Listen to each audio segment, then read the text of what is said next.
ভেঙেছে তো মন আগে, বাঁচতে ভালো ভয় লাগে।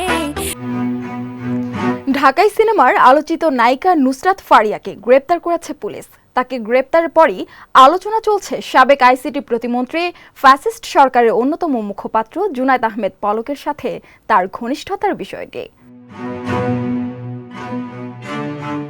মিডিয়া পাড়ায় গুঞ্জন ছিল পলকের সঙ্গে সম্পর্কের জেরেই নিজের 9 বছরের প্রেম এবং বাগদান ভেঙে দেন নুসরাত ফারিয়া।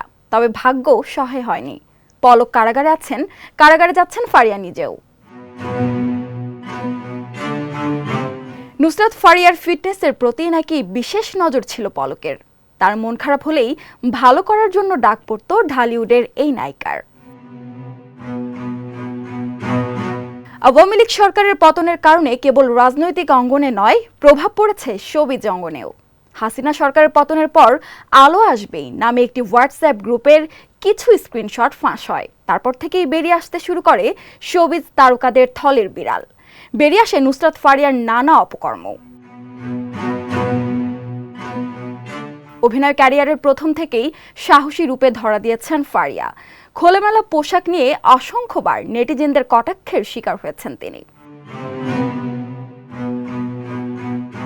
জানা গেছে, নুসরাত ফারিয়ার বিরুদ্ধে 2024 সালের বৈষম্য বিরোধী আন্দোলন চলাকালীন রাজধানীর ভাটারা থানায় একটি হত্যা চেষ্টা মামলা রয়েছে।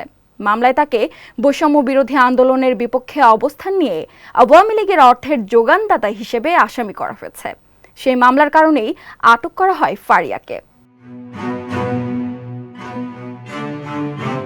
আরও সংবাদ পেতে চোখ রাখুন প্রতিদিনের বাংলাদেশের ওয়েবসাইট, ফেসবুক পেজ ও ইউটিউব চ্যানেলে। এতক্ষণ সঙ্গে থাকার জন্য ধন্যবাদ।